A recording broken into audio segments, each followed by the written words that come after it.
A esta hora te conectas a una sola radio. Este es el sistema de emisoras Onda Digital en Colombia. Radio virtual, hecha por jóvenes, pensada por universitarios. Sistema de estaciones Onda Digital, un concepto diferente.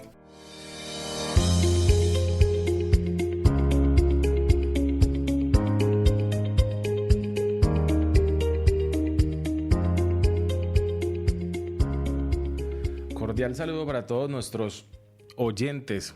El día de hoy, luego de una semana de receso, retomamos nuestro programa En Todo Su Derecho, una iniciativa del Semillero de Derecho Penal de la Universidad Cooperativa de Colombia. Quien les habla, Alexander Paniagua Galeano, el coordinador del Semillero. El día de hoy vamos a hablar de un tema que realmente ha sido una gran discusión, no solo en las historias de nuestra legislación en materia penal, sino que se ha convertido en un problema de Estado, puesto que cada vez vemos nuevas incidencias político-criminales, vemos nuevas creaciones de tipos penales, o sea, de delitos, como el feminicidio, el maltrato animal, las lesiones con ácido, entre otras.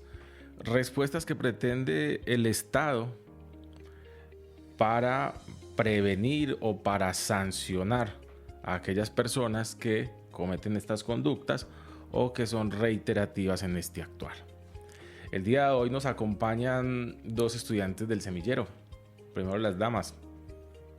Hola a todos, mi nombre es Catalina Zuluaga, soy estudiante de la Facultad de Derecho, Universidad Cooperativa de Colombia, sede Medellín.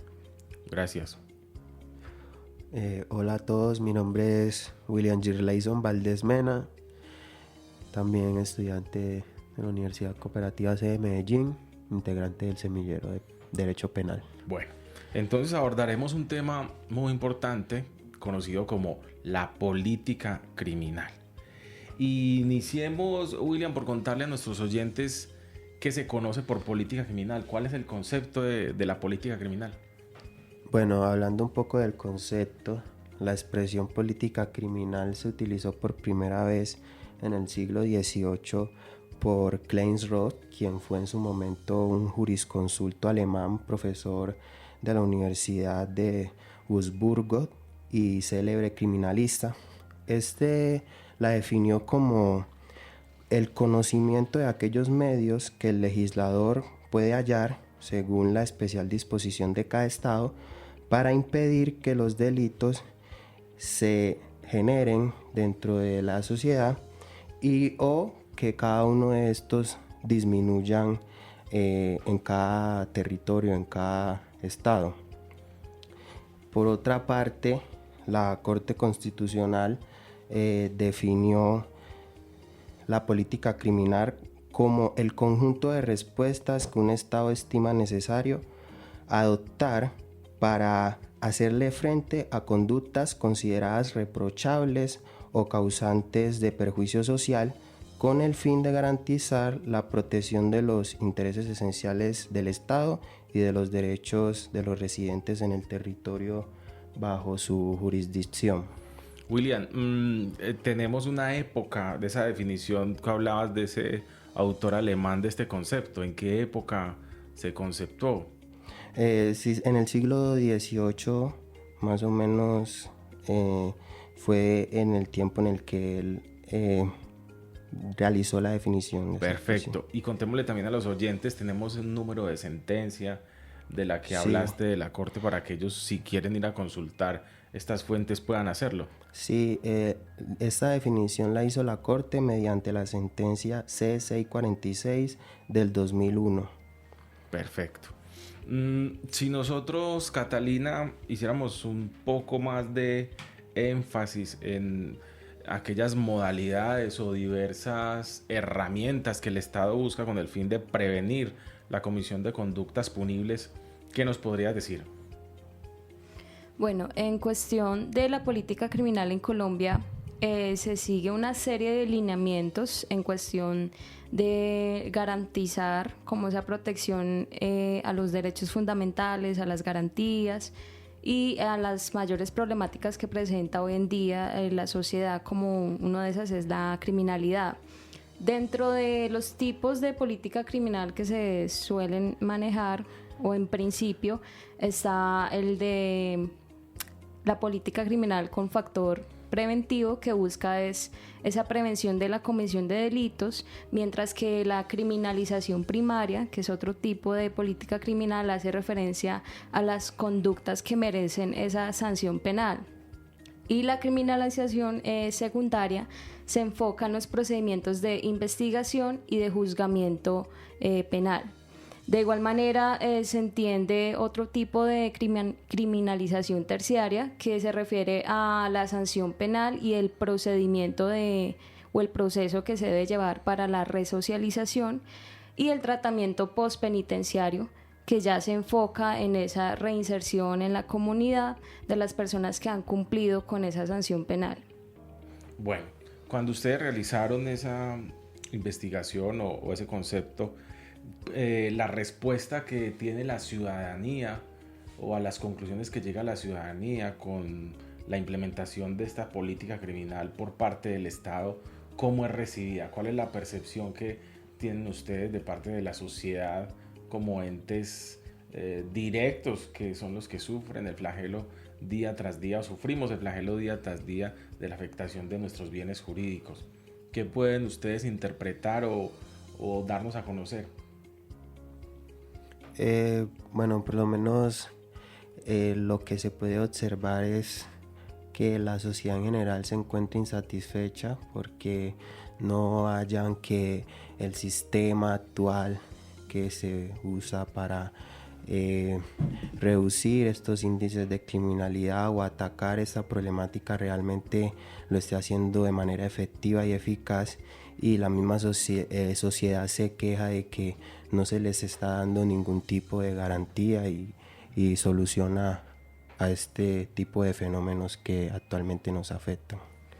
Bueno, y en cuestión a la política criminal también entendemos, como decía mi compañero, que existen diversas falencias, ya que no tiene una visión integral con fundamentos empíricos. Con esto me refiero a la realidad social que nos abarca hoy en día sobre estos problemas.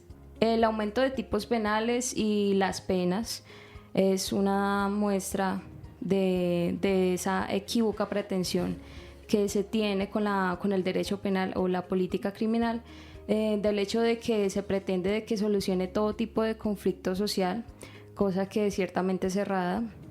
Entonces, cuando en realidad es inadecuado ese propósito, es necesaria tener en cuenta una descriminalización de conductas, ya que el sistema penal está colapsado y es prácticamente imposible investigar y juzgar todas las conductas que podrían tener una relevancia a última instancia en el ámbito del derecho penal. También, referente a la política criminal, se habla de un plan nacional. Y este plan nacional, como lo decía anteriormente, realmente no tiene una eficacia a la hora de la aplicación, porque es tendente a ser repetitivo y no propone como una reforma concreta en cuestión de la estructura que debería tener una política criminal como es la hoy existente. Se debe centrar más que todo como en esa prevención del delito y la regulación justa de esas sanciones, y que sean coherentes, que sean proporcionales, racionales, estables, pues en cuestión de derechos humanos y esas garantías de los procesos. También hay un factor muy importante que es referente al principio de última ratio, ya que en la política criminal colombiana se establece que la intervención del sistema penal solo debe ocurrir como último recurso, una vez se haya agotado todas las medidas alternativas a la pena privativa de la libertad. ¿Qué quiere decir esto? Pues que la pena privativa de la libertad se debe ver o obtener como una medida excepcional y solo se debe aplicar cuando sea absolutamente necesario, como en casos de delitos graves o peligrosos. Entonces hay un enfoque con este principio última ratio, hay un enfoque de justicia restaurativa para tratar de buscar, de reparar el daño causado por el delito y de restaurar esa relación con la víctima en lugar de centrarse netamente en la visión del castigo.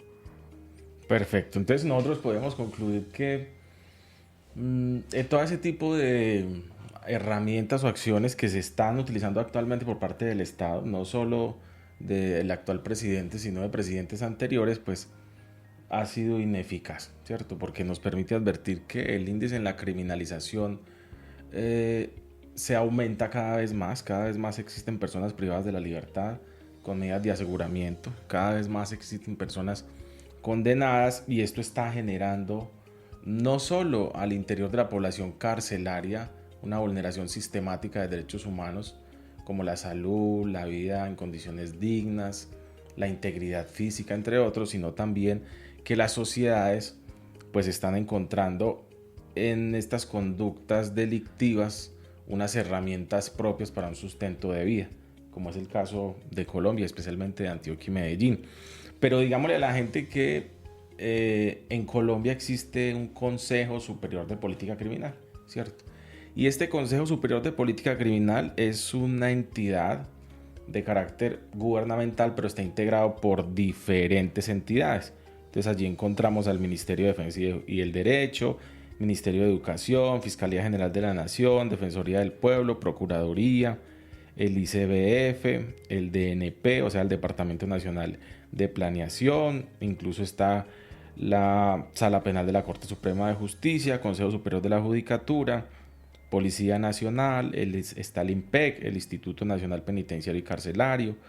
También encuentra que está integrado por la Comisión Primera del Senado, Comisión Segunda y por la Cámara de Representantes, Primera y Segunda. Y pues Colombia actualmente tiene un Plan Nacional de Política Criminal que está plasmado desde el año 2021 a 2025 y tiene unos fines.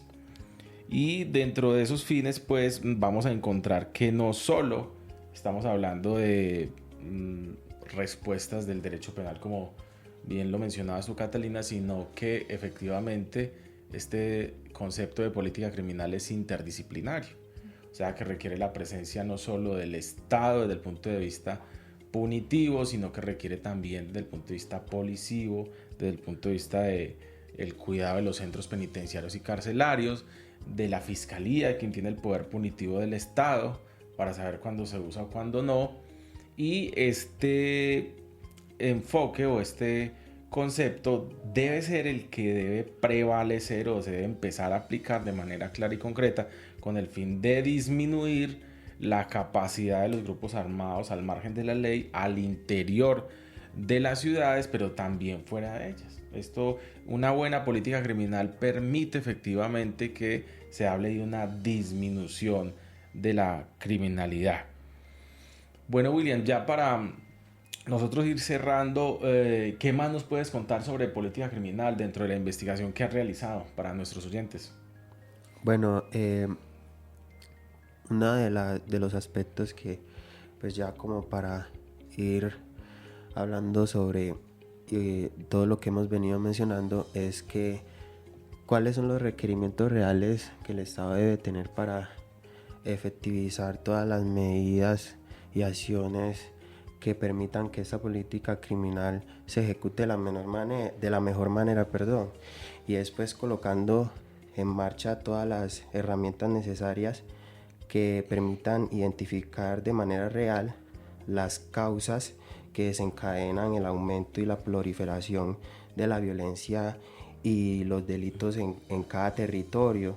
Y es que una de las problemáticas que se ha identificado en cuanto a la ejecución o la forma en la cual el Estado ha establecido estas medidas es que se encuentra sin fundamento, ya que no se halla con la información necesaria sobre las causas de aquellos fenómenos reales en cómo se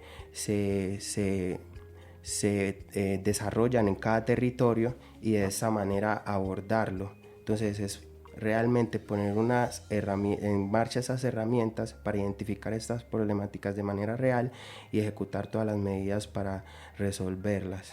Sí, lo que tú dices es algo muy importante. Es necesario realizar oyentes una caracterización de la población, ¿cierto? Porque si bien Colombia es un solo país, pero en atención a la riqueza hídrica o de recursos naturales que tiene nuestro país en las diferentes regiones, pues las conductas punibles, los delitos y las contravenciones no van a ser igual en todas partes, ¿cierto? Estamos, por ejemplo, actualmente en un problema social, un paro minero, en el cual se está viendo afectada una gran población del Bajo Cauca, donde nos dicen que la minería se está ejerciendo de manera ilegal, ¿cierto? O sea que es una zona que requiere una intervención diferente a lo que se da, por ejemplo, como en Cundinamarca o en Bogotá, el tipo de hurtos, de bandas de extorsión, lo que se da, por ejemplo, acá en Medellín, viene un tratamiento diferente y eso requiere la intervención no del derecho penal, no requiere la intervención de los jueces, no requiere intervención de la fiscalía,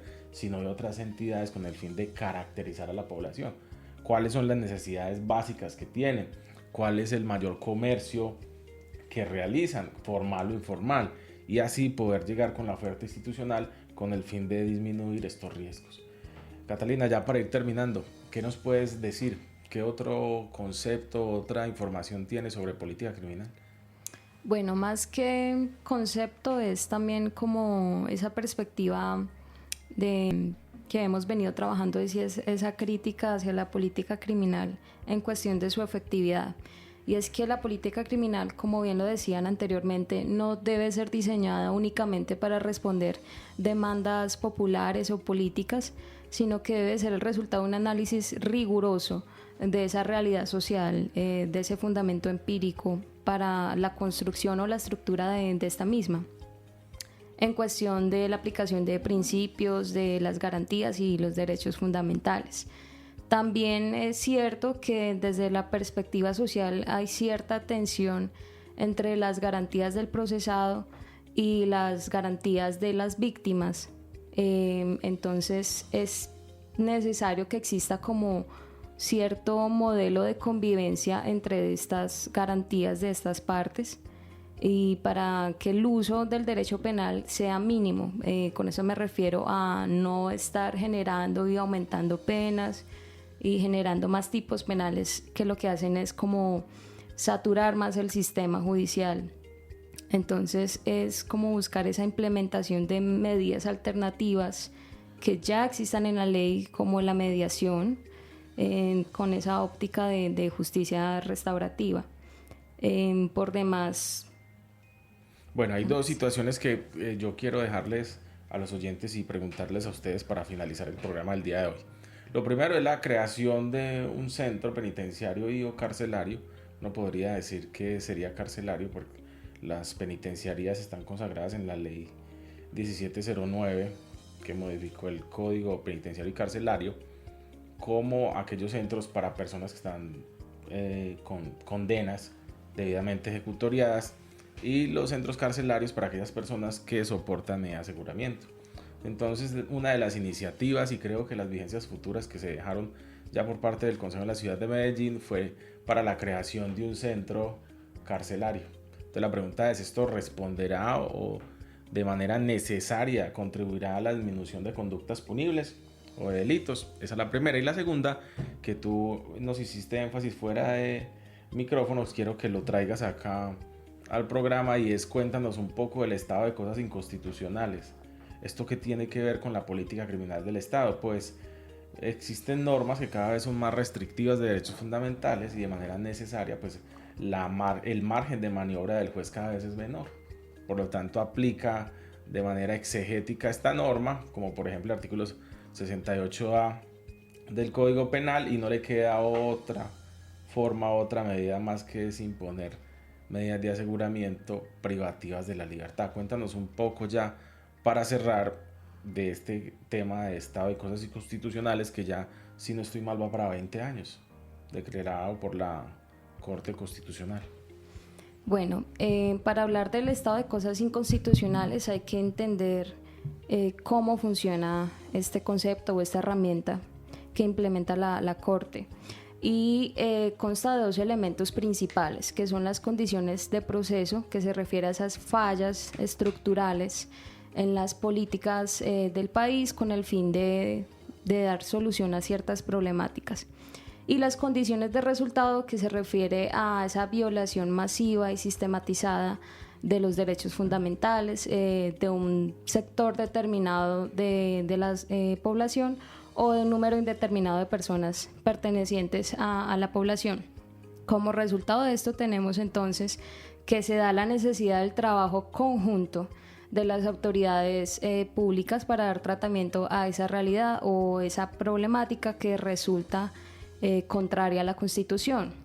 La Corte entonces ha declarado, en cuestión del hacinamiento carcelario y todo este concepto, que existe un estado de cosas inconstitucionales debido a la sobrepoblación de las cárceles, las condiciones inhumanas en centros de reclusión, la falta de acceso a servicios básicos como la salud, la educación, el trabajo, la falta de acceso a la justicia, entre otros factores que abarcan esta problemática. Bueno, yo creo que por hoy hemos culminado nuestro programa. No olviden, estimados oyentes, que podemos ser escuchados por plataformas como Spotify, Deezer y por la emisora virtual de la Universidad Cooperativa de Colombia, Onda Digital. Hasta una próxima oportunidad. Gracias.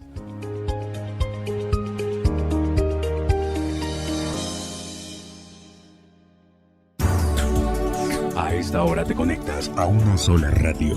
Este es el sistema de emisoras Onda Digital en Colombia. Radio virtual, hecha por jóvenes, pensada por universitarios. Sistema de estaciones Onda Digital, un concepto diferente.